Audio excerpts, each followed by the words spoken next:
احمد مجتبی جناب محمد مصطفیٰ صلی اللہ علیہ وآلہ وسلم کی بارگاہ میں ہدیہ درود و سلام عرض کرنے کے بعد اللہ پاک کی پاک بارگاہ میں دعا ہے ہماری حاضری قبول فرمائے۔ میرا اللہ اس عظیم دن کی عظیم برکتیں ہم سب کو نصیب فرمائے۔ قرآن مجید سورہ اللیل پارہ نمبر 30 سے 5 آیتیں تلاوت کرنے کا شرف حاصل کیا ہے۔ یہ 5 آیتیں ان میں حضرت صدیق اکبر رضی اللہ تعالی عنہ کا نام تو نہیں ہے، لیکن مفسرین فرماتے ہیں کہ یہ 5 آیتیں صدیق اکبر کے حق میں نازل ہوئی۔ بات جہاں پچھلا جمعہ چھوڑی تھی ہم نے، اذ ہما فی الغار اذ یقول لصاحبہ لا تحزن ان اللہ معنا۔ حضرت خواجہ قمر الدین سیالوی رحمۃ اللہ تعالی علیہ کے 2 بڑے خوبصورت جملے۔ آپ فرماتے ہیں کہ غار میں پہلے صدیق اکبر داخل ہوئے، پھر مصطفیٰ کریم داخل ہوئے، تو جس طرح غار میں پہلے صدیق ہیں پھر مصطفیٰ ہیں، اسی طرح جو بندہ چاہتا ہے کہ میرے دل میں حضور آ جائیں تو اس کے لیے لازم ہے کہ پہلے وہ اپنے دل میں صدیق اکبر کو جگہ دے، پھر اس دل میں حضور بھی آ جائے۔ اور فرماتے ہیں کہ جو بندہ چاہتا ہے کہ میرے دل میں حضور تشریف لے آئیں، وہ اپنے دل کی صفائی پہلے صدیق اکبر سے کروائے۔ اس کے دل کی صفائی جب صدیق اکبر کر دیں گے تو پھر مصطفیٰ کریم تشریف لے آئیں گے، پھر حضور آئیں گے۔ وَسَيُجَنَّبُهَا الْأَتْقَى۔ اللہ رب العزت نے پہلی آیت میں ارشاد فرمایا، ان قریب سب سے بڑے پرہیزگار کو جہنم سے دور رکھا جائے گا۔ سب سے بڑے پرہیزگار کو، اتقا۔ ایک ہوتا ہے متقی پرہیزگار، ایک ہے اتقا، بہت بڑا پرہیزگار۔ یہاں صدیق اکبر کو کہا جا رہا ہے کہ وہ صرف پرہیزگار نہیں ہیں، وہ بہت بڑے پرہیزگار ہیں۔ قرآن مجید میں ایک اور مقام پہ اللہ رب العزت نے ارشاد فرمایا، بسم اللہ الرحمن الرحیم، ان اکرمکم عند اللہ اتقاکم۔ تم میں سے زیادہ عزت والا اللہ کے نزدیک وہ ہے جو زیادہ تقوی والا ہے، جو زیادہ پرہیزگار ہے۔ اس کا مطلب یہ ہے کہ اللہ کے ہاں عزت کا معیار وہ کوئی دولت نہیں ہے، کوئی ثروت نہیں ہے کہ جس کے پاس دولت زیادہ ہے وہ زیادہ عزت والا ہے۔ اللہ کے ہاں عزت کا معیار دولت نہیں ہے، اللہ کے ہاں عزت کا معیار تقوی ہے، پرہیزگاری ہے۔ جو جتنا زیادہ پرہیزگار ہے وہ اللہ کے نزدیک اتنا زیادہ عزت والا ہے۔ جس کے تقوی میں جس قدر اضافہ ہے، اللہ کے ہاں اس کی عزت میں اسی قدر اضافہ ہے۔ اب قرآن کی ان 2 آیتوں کو ملائیں تو اتقا، ان اکرمکم عند اللہ اتقاکم، تم میں سے زیادہ عزت والا جو زیادہ تقوی والا ہے۔ تو صدیق اکبر کو کہا گیا وَسَيُجَنَّبُهَا الْأَتْقَى، ان قریب جہنم سے دور رکھا جائے گا اس شخص کو جو سب سے زیادہ تقوی والا ہے، پرہیزگار ہے۔ تو قرآن کی یہ دونوں آیتیں ملا کے نتیجہ یہ نکلتا ہے، صدیق اکبر کی شخصیت وہ شخصیت ہے جو اللہ کے نزدیک بہت بڑے مرتبے والی، بہت زیادہ عزت والی۔ ان کی عزت، ان کا مقام، ان کا مرتبہ۔ آپ دیکھیں کہ انبیاء کے بعد، اللہ کے نبیوں کے بعد سب سے بڑا مقام اور مرتبہ جس ہستی کا ہے، جس شخصیت کا ہے، وہ صدیق اکبر کی ذات ہے، وہ صدیق اکبر کی شخصیت ہے۔ اور خود حضرت علی پاک کرم اللہ وجہہ الکریم کا بھی یہی عقیدہ تھا۔ حضرت سیدہ فاطمہ الزہرا رضی اللہ تعالی عنہا کے وصال کے بعد حضرت علی پاک نے کئی شادیاں کی۔ ان میں سے آپ کے ایک بیٹے ہیں جو بعد میں پیدا ہوئے، جن کا نام تھا محمد بن حنفیہ۔ وہ محمد بن حنفیہ ایک دن اپنے والد سے پوچھنے لگے، بابا یہ بتائیں ای الناس خیر بعد رسول اللہ کے رسول صلی اللہ علیہ وآلہ وسلم کے بعد ایسا کون ہے جو سب سے زیادہ افضل ہے، سب سے زیادہ بہتر ہے؟ کہتے ہیں علی پاک کرم اللہ وجہہ الکریم نے فرمایا ابو بکر، اللہ کے رسول کے بعد جو سب سے افضل ذات ہے اس کا نام ابو بکر صدیق ہے، وہ صدیق اکبر کی شخصیت۔ کہتے ہیں میں نے پھر عرض کی جناب ان کے بعد کون ہے ایسا؟ تو فرمایا ثم عمر، پھر عمر کی ذات ہے، پھر جناب عمر کی شخصیت ہے کہ وہ صدیق اکبر کے بعد لوگوں میں سب سے زیادہ افضل ہیں، سب سے زیادہ بہتر ہیں۔ کہتے ہیں محمد بن حنفیہ میں نے گزارش کی کہ قبلہ پھر اس کے بعد تو آپ کا نمبر آتا ہے نا، آپ سب سے زیادہ افضل ہیں، تو کہتے ہیں علی پاک کرم اللہ وجہہ الکریم نے ارشاد فرمایا، سنیے گا یہ جملہ مولا کائنات کا ہے، اور فرمانے لگے ما انا الا رجل من المسلمین، میں تو مسلمانوں میں سے ایک عام سا آدمی ہوں۔ مقام دیکھیں، مرتبہ دیکھیں، ان کی شان کیا ہے، ان کا مقام کیا ہے، اور عاجزی دیکھیں، ما انا الا رجل من المسلمین، اور میں تو مسلمانوں میں سے ایک عام سا آدمی ہوں، ایک عام سا انسان ہوں۔ یہ ان کا مقام ہے کہ نبی پاک صلی اللہ علیہ وآلہ وسلم ایک جنگ کے موقع پہ علی پاک کو آنے میں ذرا دیر ہو گئی، تو نبی پاک نے دعا کے ہاتھ بلند کیے اور ایک جملہ کہا، اللہم لا تمتنی حتی ترینی علی جن، یا اللہ میں جب تک علی کا چہرہ نہ دیکھ لوں اس وقت تک مجھے موت نہ دینا۔ حضور کا پیار دیکھیں، اور فرمایا کہ جس کا میں مولا اس کا علی مولا، اور ادھر تواضع کیا ہے، عاجزی کیا ہے، ما انا الا رجل من المسلمین، اور میں تو مسلمانوں میں سے ایک عام سا آدمی ہوں، عام سا انسان ہوں۔ وہ شیخ سعدی رحمۃ اللہ تعالی علیہ نے فرمایا تھا کہ جس شاخ کے اوپر پھل زیادہ ہوتا ہے جھکی ہوئی وہی شاخ ہوتی ہے، جس کے اوپر جتنا زیادہ پھل ہوگا وہ اتنی زیادہ جھکی ہوئی ہوگی۔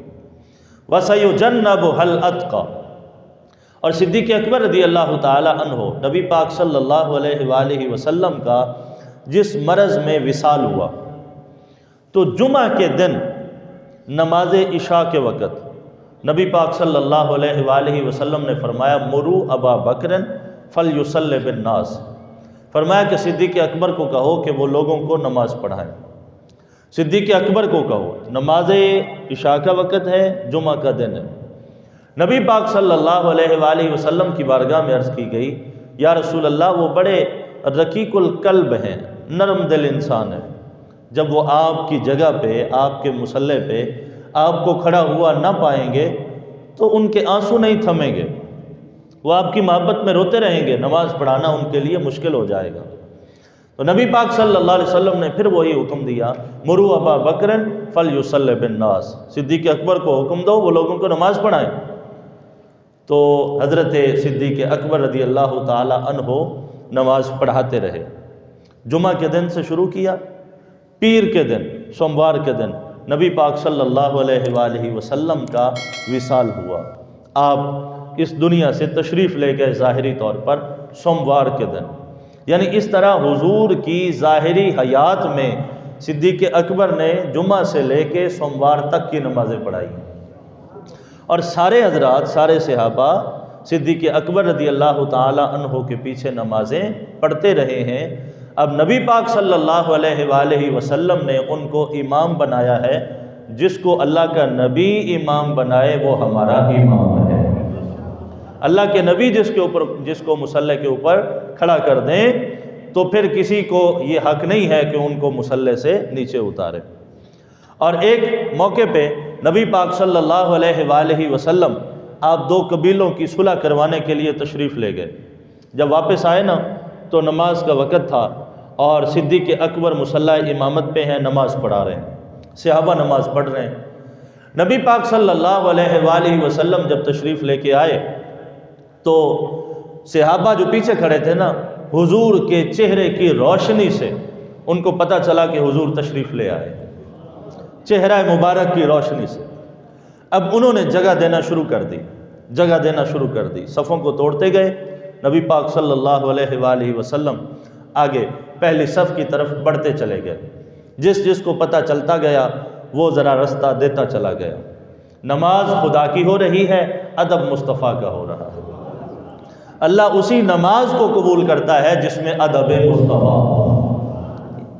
تو سارے صحابہ جن کو پتہ چلتا گیا وہ رستہ دیتے گئے. حضور پہلی صف کی طرف بڑھے تو کچھ صدیق اکبر چونکہ مصلی پہ تھے، صحابہ نے پیچھے سے تصفیق کی، ہاتھ کے اوپر ہاتھ مارا تاکہ صدیق اکبر کو بھی پتہ چلے حضور تشریف لے آئے ہیں. صدیق اکبر متوجہ ہوئے، پتہ چلا کہ حضور تشریف لے آئے ہیں. وہ اپنے مصلی امامت سے پیچھے ہٹنے لگے. جہاں کھڑے تھے امام تھے، مصلی امامت سے پیچھے ہٹنے لگے. پیچھے ہٹنے لگے، پتہ چل گیا کہ حضور تشریف لے آئے. وہ کسی نے کہا تھا کیا غضب کیا تیری یاد نے مجھے آج ستایا نماز میں، میرے وہ بھی سجدے ادا ہوئے جو قضا ہوئے تھے نماز میں. اور اس نے تو یہ کہا نا کیا غضب کیا تیری یاد نے. یہ تو شاعر کے اپنے لفظ ہیں، یہ تو اس کے اپنے لفظ ہیں. میں اس کے ان لفظوں کے ساتھ اتفاق نہیں کرتا. میں کہتا ہوں یہ نہ کہو کیا غضب کیا تیری یاد نے، یوں کہو کیا کرم کیا تیری یاد نے. اس نے تو کہا مجھے آج ستایا نماز میں. میں کہتا ہوں یہ تگڑے لفظ ہیں. ذرا بارگاہ دیکھو، یہ وہ بارگاہ ہے جس کے آداب خود رب سکھاتا ہے، اللہ جس کے آداب بتاتا ہے. تو یہ نہ کہو مجھے آج ستایا نماز میں، یہ ستانا نبی کی شان کے لائق نہیں. یہ کہو کیا کرم کیا تیری یاد نے مجھے آج جگایا نماز میں، میرے وہ بھی سجدے ادا ہوئے جو قضا ہوئے تھے نماز میں. اور مجھے کام کیا تھا رکوع سے، مجھے کیا خبر تھی سجود کی، آقا تیرے نقش پاکی تلاش تھی کہ جھکا رہا میں نماز میں. صدیق اکبر مصلی سے پیچھے ہٹ آئے. نبی پاک صلی اللہ علیہ وآلہ وسلم مصلی پہ آئے، نماز پڑھائی. نماز پڑھانے کے بعد صدیق اکبر کی طرف توجہ فرمائی اور فرمایا کہ اے ابو بکر، جب میں نے کہا تھا اسبت یا ابا بکر، اے ابو بکر مصلی پہ رکے رہو، ٹھہرے رہو، جب میں نے کہا تھا ٹھہرے رہو تو پھر مصلی پہ ٹھہرے کیوں نہیں، نیچے کیوں آ گئے؟ اب سنیے صدیق اکبر کا جواب سنیے، عاشقوں کے امام کا جواب سنیں. عرض کرنے لگے یا رسول اللہ صلی اللہ علیہ وآلہ وسلم ما کان لابن ابی قحافہ ان یصلی بین یدی رسول اللہ صلی اللہ علیہ وآلہ وسلم. حضور ابو قحافہ کے بیٹے کی کیا مجال ہے کہ وہ آگے کھڑا رہے اور اس کا نبی پیچھے کھڑا رہے؟ ابو قحافہ کا بیٹا کون ہوتا ہے؟ تو پھر مقام بھی ملا، پھر مرتبہ بھی ملا خدا کی بارگاہ سے. جب کوئی اپنے آپ کو ذات خدا میں، ذات مصطفیٰ میں فنا کر دیتا ہے، اللہ پاک اسی طرح اس کو مقام و مرتبہ عطا فرماتا ہے. پھر اس کو اسی طرح کی عزتیں عطا کی جاتی ہیں، اسی طرح کے انعام اس کو خدا کی بارگاہ سے دیے جاتے ہیں. آؤ سنو صدیق اکبر رضی اللہ تعالی عنہ کا کیا مقام ہے، کیا مرتبہ ہے. اور آپ نے آپ جب خلیفہ بنے تو پہلا جو خطبہ آپ نے ارشاد فرمایا، پہلا خطبہ کیا تھا؟ پہلا جملہ اس خطبے کا اللہ رسول کی حمد کرنے کے بعد پھر کہا اما بعد ایھا الناس فانی ولیت علیکم ولست بخیرکم. حمد و صلات کے بعد اے لوگو سنو یہ میری بات توجہ کے ساتھ کہ مجھے تمہارا خلیفہ بنا دیا گیا ہے. یہ نہیں فرمایا کہ میں تمہارا خلیفہ بن گیا ہوں، یہ فرمایا کہ مجھے تمہارا خلیفہ بنا دیا گیا ہے. اور اگلا جملہ فرماتے ہیں وَلَسْتُ بِخَيْرِكُمْ، میں تم میں سے بہتر نہیں ہوں. یہ کیا تواضع ہے، کیا عاجزی ہے. اللہ فرما رہا ہے وَسَيُجَنَّبُهَا الْأَتْقَى، وہ سب سے زیادہ پرہیزگار ہے. اور کہہ رہے ہیں میں تم میں سے بہتر نہیں ہوں، میں تم میں سے بہتر نہیں ہوں، مجھے تمہارے اوپر خلیفہ بنا دیا گیا ہے. فَإِنْ أَحْسَنْتُ فَأَعِينُونِي وَإِنْ أَسَأْتُ فَقَوِّمُونِي. فرمایا جب تک میں کوئی اچھا کام کرتا رہوں تو تم میری مدد کرتے رہنا، اور اگر میں کوئی برا کام کروں پھر تمہاری ذمہ داری ہے کہ تم سب نے مجھے سیدھا کرنا ہے. اب دیکھیں یہ ایک اصول ہے ریاست مدینہ کے بادشاہ کا اور حکمران کا اور خلیفہ کا. وہ کیا اصول ہے کہ اگر بادشاہ کوئی اچھا کام کرے تو رعایا کو چاہیے کہ وہ اس کی مددگار بنے، اس کے ساتھ کھڑی ہو جائے، اس کے ساتھ تعاون کرے۔ اور اگر ایسا ہو کہ بادشاہ کوئی اچھا کام نہ کرے تو پھر یہ رعایا کی ذمہ داری ہے کہ اس بادشاہ کو سیدھا کرے۔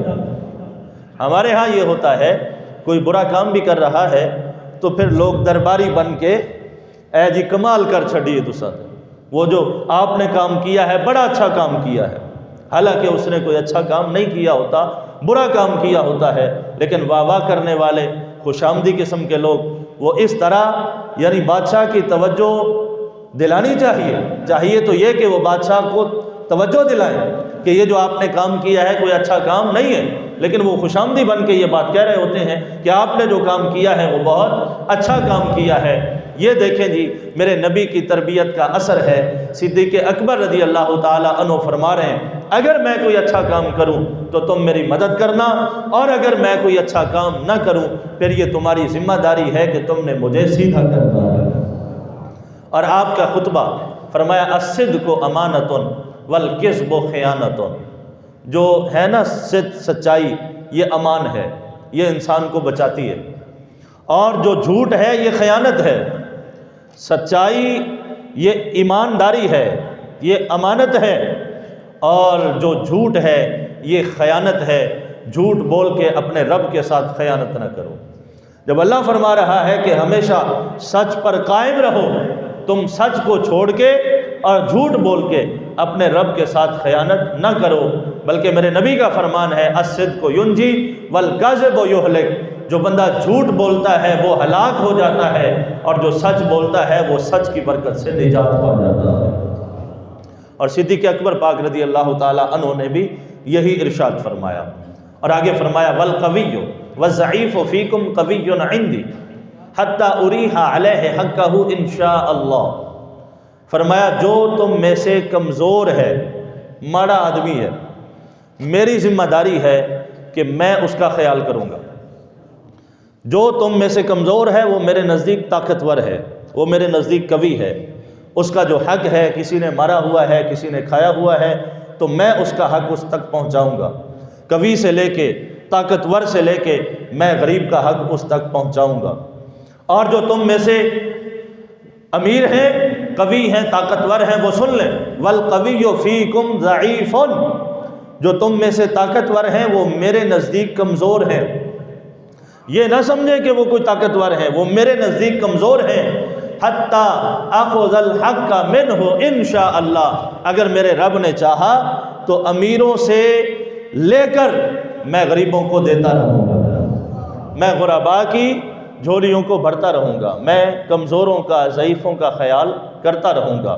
یعنی یہ ایک اصول ہے ریاست کے حکمران کے لیے جو صدیق اکبر رضی اللہ تعالی عنہ نے عطا کیا۔ آج ہمارے ہاں ایک الٹی گنگا بہتی ہے، عجیب رواج ہے کہ یہاں جو کمزور ہے اس کے لیے قانون ہے، اور جو طاقتور تگڑا آدمی ہے اس کو کوئی پوچھنے والا نہیں ہے۔ کمزور کی کوئی پوچھتا نہیں ہے، اور جو طاقتور ہے اس کو نہ کوئی ہاتھ لگاتا ہے، نہ اس کو کوئی پوچھنے والا ہوتا ہے۔ سراسر یہ جو ہمارا مزاج ہے اور جو ہمارا یہاں رواج ہے یہ ریاست مدینہ کے بالکل خلاف ہے۔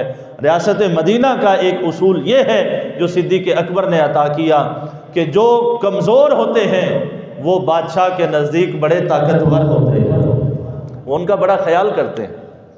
اور آگے ارشاد فرمایا لا يدع قوم الجہاد فی سبیل اللہ الا ضربهم اللہ بالذل، جب کوئی قوم جہاد کرنا چھوڑ دیتی ہے اللہ اس قوم کے اوپر ذلت کو مسلط فرما دیتا ہے۔ یہ صدیق اکبر کا خطبہ ہے جب آپ خلیفہ بنے، پہلا خطبہ یہ ہے جب کوئی قوم جہاد کو چھوڑ دے اللہ اس قوم کے اوپر ذلت کو مسلط فرما دیتا ہے۔ زیادہ دور نہ جائیں، خود اپنی حالت کو دیکھ لیں، اپنے آپ کو دیکھ لیں۔ 60,000 فلسطینی مسلمان بھائیوں کو شہید کر دیا گیا، اور لاکھوں افراد ایسے ہیں جو بے گھر ہیں۔ اس موسم میں گھر میں بیٹھ کے، اپنے کمرے میں بیٹھ کے، اپنے بستر میں بیٹھ کے بھی سکون نہیں آتا لوگوں کو، کیوں؟ ٹھنڈ اس قدر شدید ہے اور حالات اس طرح کے ہیں۔ تو مجھے آپ بتائیں جو لاکھوں افراد بے گھر ہیں، اب ان کے ساتھ ان کا کوئی پوچھنے والا نہیں ہے۔ آج پوری امت ایک تماشائی کا کردار ادا کر رہی ہے۔ 57 اسلامی ممالک، کسی ایک ملک نے بھی جس طرح ایک جاندار موقف اپنانا چاہیے تھا، جس طرح فلسطینی مسلمان بھائیوں کے ساتھ کھڑا ہونا چاہیے تھا، کوئی ایک بھی ایسا نہیں ہے جو اس طرح سے، اس انداز سے ان کی مدد کرے، اس انداز سے کھڑا ہو۔ خود ہماری اپنی حالت کو دیکھ لیں، ہم تو سرکاری طور پہ یہ اعلان بھی نہ کر سکے کہ جو اسرائیل کی مصنوعات ہیں ان کا بائیکاٹ کر دیا جائے، خبردار ملک میں ان کی پابندی ہے، نہ کوئی بیچے گا نہ کوئی خریدے گا۔ ہم تو اتنا بھی نہ کر سکے۔ اتنی کثرت رکھنے کے باوجود، اتنے ممالک کے اوپر حکمرانی کرنے کے باوجود، اور افراد کی اتنی قوت ہونے کے باوجود، ایٹمی پاور ہونے کے باوجود، پھر بھی یہ ذلت، پھر بھی یہ رسوائی۔ سنو صدیق اکبر کا کیا فرمان ہے۔ آپ نے فرمایا لا يدعو قوم الجہاد فی سبیل اللہ الا ضربهم اللہ بالذل۔ جو قوم جہاد کرنا ترک کر دے گی، اللہ اس قوم کے اوپر ذلت کو مسلط کر دے گا۔ جو قوم عزت پانا چاہتی ہے وہ اللہ کی راہ میں جہاد کرے، اللہ اس قوم کو عزتیں عطا فرما دے گا۔ جی کامیابی عزت جہاد میں ہے۔ اور قرآن مجید کی ایک آیت بتاؤں، بسم اللہ الرحمن الرحیم، سبحان اللہ کہہ سکتے ہیں آپ؟ یا ایھا الذین آمنوا اتقوا اللہ، اے ایمان والو اللہ سے ڈرو، پہلا حکم۔ وابتغوا الیہ الوسیلہ، اللہ کی طرف پہنچنے کا وسیلہ تلاش کرو، دوسرا حکم۔ وجاہدوا فی سبیلہ، اللہ کی راہ میں جہاد کرو، تیسرا حکم۔ یا اللہ یہ 3 کام ہم کریں گے ہمیں کیا ملے گا؟ اللہ نے فرمایا لعلکم تفلحون، بدلے میں اللہ تمہیں کامیابی عطا فرما دے گا، تمہیں فلاح ملے گی۔ اس کا مطلب یہ ہے کہ جہاد میں ہی کامیابی ہے، یہ رب کا فیصلہ ہے، میرے اللہ کا قرآن ہے کہ تمہاری کامیابی ہے جہاد میں۔ اب اگر کوئی قوم جہاد کو ترک کر کے، چھوڑ کے کامیاب ہونے کا خواب دیکھے گی تو وہ صرف اس کا خواب ہے، وہ کبھی بھی کامیابی کو نہیں پا سکے گی۔ رب فرما رہا ہے کہ اگر کامیابی چاہتے ہو تم رب کی راہ میں جہاد کرو، اللہ تمہیں کامیابی عطا فرما دے گا، پھر تمہیں کامیابی ملے گی۔ آج یہ جو ذلت ہے، یہ جو رسوائی ہے، اس کی ایک وجہ یہ ہے کہ قوم، آج ان کو جہاد کا نام لیا جائے، لگتا ہے یہ کوئی سخت بات کر رہے ہیں مولانا صاحب، یہ کوئی شاید دہشت گردی کی بات ہو رہی ہے، یہ کوئی تشدد کی بات ہو رہی ہے، جہاد کی بات۔ سنو میرے نبی کا فرمان ہے والجہاد خلقی، میرا نبی اگر اپنے کسی دشمن کو معاف کر دے، یہ بھی میرے نبی کا اخلاق ہے۔ اگر تلوار لے کے بدر میں چلے جائیں تو یہ بھی آپ کا اخلاق ہے، احد میں تشریف لے جائیں تو یہ بھی آپ کا اخلاق ہے۔ جہاد کرنا، فرمایا خلقی، یہ میں مصطفیٰ کا اخلاق ہے۔ اب جسے حضور فرما رہے ہیں یہ میری عادت ہے، یہ میرا اخلاق ہے، امت کہے یہ کوئی تشدد کی بات ہے، یہ کوئی دہشت گردی کی بات ہے، اللہ فرما رہا ہے یہ رب کا وعدہ ہے، کامیابی چاہتے ہو تو تمہیں کامیابی جہاد میں ہی ملے گی۔ اگلا جملہ سنیں صدیق اکبر رضی اللہ تعالی عنہ کے خطبے کا، فرمایا لا تشیع الفاحشۃ فی قوم قط الا عمهم اللہ بالبلاء۔ جب کسی قوم میں فحاشی پھیل جائے اور یعنی پھیل جائے، اللہ اس قوم کو مصیبتوں میں مبتلا فرما دیتا ہے۔ جس قوم میں فحاشی عام ہو جائے اور یعنی عام ہو جائے تو اس قوم کو اللہ تعالیٰ مصیبتوں میں، آزمائشوں میں، بلاؤں میں مبتلا فرما دیتا ہے۔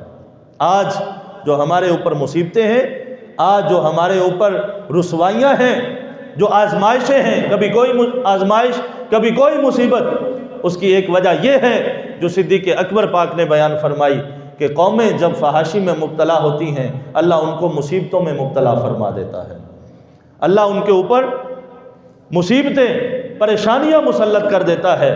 یعنی اگر چاہتے ہیں ہم کہ ہمیں ان بلاؤں سے، ان مصیبتوں سے، ان پریشانیوں سے چھٹکارا ملے تو پھر ہمیں بے حیائی کے خلاف کام کرنا پڑے گا، فحاشی کے خلاف کام کرنا پڑے گا۔ آج امت کی بیٹیاں یہ سمجھتی ہیں کہ یہ کوئی پردہ جو ہے نا یہ شریعت کا جبر ہے، یہ پردہ یہ کوئی شریعت کی طرف سے مسلط کر دیا گیا ہے ہمارے اوپر۔ ان کو اپنے سر کے اوپر اوڑھا ہوا دوپٹہ بھی یہ اللہ رسول کا جبر اور زبردستی لگتی ہے، معاذ اللہ۔ آپ ذرا توجہ کریں اس بات کے اوپر، وہ ماں جو ماں ہے لیکن اس کو پردہ یہ اللہ رسول کا جبر لگتا ہے، اس کو یہ بات سوچنی چاہیے۔ اور یہ بات میں اس کو یاد کروا دوں کہ نبی پاک صلی اللہ علیہ وآلہ وسلم ایک منڈی سے گزر ہوا نا، تو ایک شخص اپنی ماں کو بیچ رہا تھا۔ حضور نے فرمایا، اور وہ بولی لگا رہا تھا اپنی ماں کی، میرے نبی اس کے قریب سے گزرے، فرمایا کیا کرنے لگے ہو؟ یا رسول اللہ ماں کو بیچ رہا ہوں، منڈی میں ماں کی بولی لگ رہی تھی۔ فرمایا ظالم، یہ بیچنے کے لیے نہیں ہے، اللہ نے اس کے قدموں کے نیچے تیری جنت کو لکھا۔ آج اس ماں کو بھی حضور کی شریعت کا حکم جبر لگتا ہے۔ آج اگر اس کے 7 آسمانوں کے پار ہے جنت، اس کو وہاں سے اٹھا کے اگر ماں کے قدموں کے نیچے رکھا ہے تو مصطفیٰ جان رحمت نے رکھا ہے۔ بیٹی وَإِذَا الْمَوْءُودَةُ سُئِلَتْ بِأَيِّ ذَنبٍ قُتِلَتْ، بیٹی کا باپ ہونا ایک عار کی بات ہے، شرم کی بات ہے، لوگ پیدا ہوتے ہی زندہ دفن کر دیتے ہیں۔ آج اگر بیٹی گھر کی رونق ہے، باپ کے لیے سکون ہے اور باپ کے لیے رحمت ہے اور نعمت ہے، تو اس میں اس بیٹی کا کوئی کام نہیں ہے، کوئی کردار نہیں ہے۔ اس میں اگر بیٹی کو عزت ملی ہے، سکون ملا ہے اور باپ کے لیے باعث رونق اور باعث رحمت بنایا ہے، تو اس بیٹی نے نہیں بنایا، یہ مصطفیٰ جان رحمت نے بنایا ہے۔ آج اس بیٹی کو بھی پردے کا حکم یہ اللہ رسول کا جبر اور زیادتی لگتی ہے۔ باپ کو لوگ زندہ گھر سے نکال دیتے، بوڑھے باپ کی تو گھر میں کوئی ویلیو ہی نہیں۔ میرے نبی نے فرمایا یہ گھر سے نکالنے کے لیے نہیں ہے، اللہ نے اسے تمہاری جنت کا دروازہ بنایا ہے، یہ تمہاری جنت کا دروازہ ہے۔ اقبال نے کہا تھا، در دل مسلم مقام مصطفیٰ است، آبروئے ماں ز نام مصطفیٰ است، تور موجے از غبار خانہ اش، کعبہ را بیت الحرم کا شانہ اش۔ فرمایا کائنات میں جس کو بھی عزت ملی ہے وہ دروازہ مصطفیٰ سے ملی ہے۔ تو میرے نبی نے ہر ایک کو عزت عطا فرمائی ہے۔ آج ہمیں اسی نبی کا دین، آج ہمیں اسی نبی کی شریعت یہ جبر لگتی ہے۔ تو اس قوم کی جو کامیابی ہے وہ جہاد میں ہے۔ اللہ کا قرآن ہے، صدیق اکبر رضی اللہ تعالی عنہ نے بھی یہی بات ارشاد فرمائی۔ آگے سنیں، فرمایا اطیعونی ما اطاعت اللہ ورسولہ، یہ خطبہ ہے صدیق اکبر کا، تم نے تب تک میری اطاعت کرنی ہے جب تک میں اللہ اور اس کے رسول کی اطاعت کروں۔ ہاں فَإِذَا عَصَيْتُ اللَّهَ وَرَسُولَهُ، جب تمہیں کبھی یہ لگے کہ میں اللہ اور اس کے رسول کی نافرمانی کر رہا ہوں، فَلَا طَاعَةَ لِي عَلَيْكُمْ، پھر یہ تمہارے اوپر کوئی لازم نہیں ہے کہ تم میری اطاعت کرنا۔ جب تک میں اللہ رسول کا کہنا مانتا رہوں تب تک تم میرا کہنا مانتے رہنا، اور جب میں اللہ رسول کی نافرمانی کروں، اللہ رسول کا کہنا نہ مانوں، پھر تم نے کبھی بھی میرا کہنا نہیں ماننا۔ ایک سنہری اصول، ضابطہ یہ ہمارے سامنے آیا صدیق اکبر کے اس فرمان کی روشنی میں کہ بادشاہ کا حکم تب تک مانا جاتا ہے جب تک وہ بادشاہ اللہ کا حکم مانے، اللہ کے رسول کا حکم مانے، اور جب وہ بادشاہ اللہ کے حکم کا خلاف کرے، رسول کے حکم کا خلاف کرے، پھر ہمارے اوپر لازم یہ ہے کہ ہم اس کا کہنا نہ مانیں۔ یہی صدیق اکبر نے کہا یہی فرمان مصطفیٰ ہے اور یہی میرے خدا کی مرضی ہے۔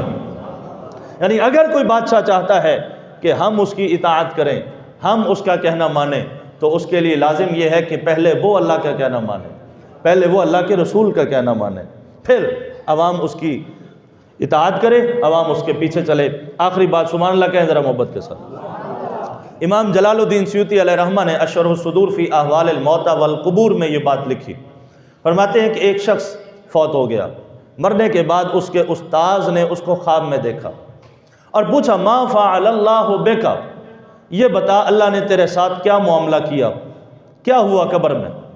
وہ کہنے لگے استاد جی اللہ نے میری بخشش فرما دی، اللہ نے مجھے بخش دیا۔ فرمایا یہ نہیں میں نے پوچھا، ذرا تفصیل کے ساتھ بتا، ذرا تفصیل بتا، ہوا کیا، وضاحت کے ساتھ بتا۔ کہتے ہیں وہ عرض کرنے لگے استاد جی بات یہ ہے، جب میں قبر میں پہنچا فرشتے آ گئے، انہوں نے مجھے بٹھا لیا، اب میں نے فرشتوں کی شکلیں دیکھیں تو میں پریشان ہو گیا، گھبرا گیا، لیکن اللہ نے میرے دل میں ایک بات ڈال دی، وہی بات میں نے ان فرشتوں سے کہہ دی۔ ایک بات اللہ نے میرے دل میں ڈالی، میں نے ان فرشتوں سے کہہ دی۔ وہ ایک بات کیا تھی؟